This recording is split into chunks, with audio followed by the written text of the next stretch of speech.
私は5年前に息子を亡くし、その後亡き息子の様子が知りたいとボイスレコーダーアプリでの録音を始めました。一晩中アプリを作動させ、翌日に約6時間ほどの録音音声の中に亡き息子の声を探す作業は集中力と根気が必要で毎回大変なのですが、息子の声を見つけた時の喜びにもっともっとと続けてきました。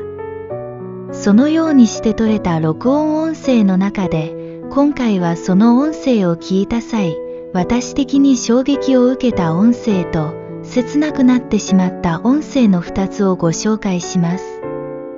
イヤホン装着の上、大きめの音量でお聞きいただくことをお勧めいたします。また夜間の録音なので、いびき音が入っています。お聞き苦しい点があることをご了承ください。では、こちらからお聞きください。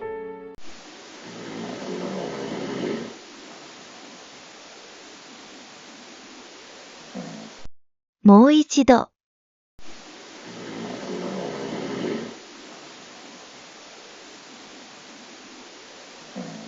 いびき音に邪魔されていますが、産んだ方がいいのにねと言っているように聞こえませんか？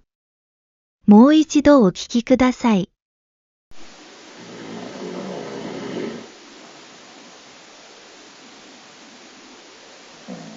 私はこの音声を聞いて最初、あまりに直接的な言葉だったので衝撃を受けました。でも何度も聞くうちに、もしかしたら亡き息子は産んだ方がいいのにねと言いたいくらい今いるところに心地よさを感じて、こっちの世界は快適だよと伝えたいのかなと思えてきました。あくまで私の妄想ですが、皆様はどう思われますか？次にご紹介する音声は、聞いて切なくなってしまった音声です。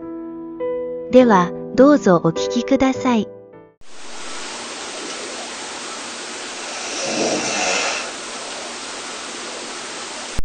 もう一度。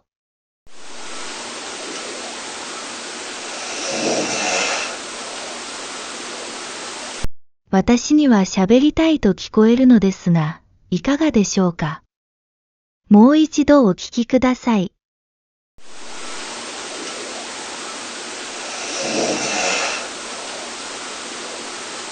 前回アップした動画で、亡き息子がある日の夜、断続的に私にママと呼びかけるも、私は眠っていて気づかないという音声をご紹介しました。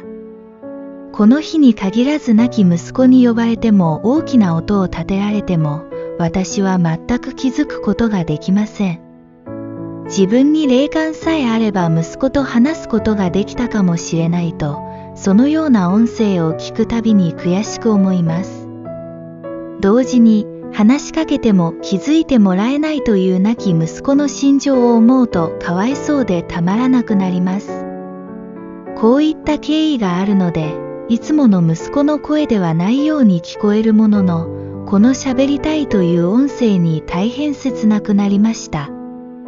なお、先ほど亡き息子に大きな音を立てられても気づかないということをお話ししましたが、こちらの音声も過去動画のお線香電話の回でご紹介しています。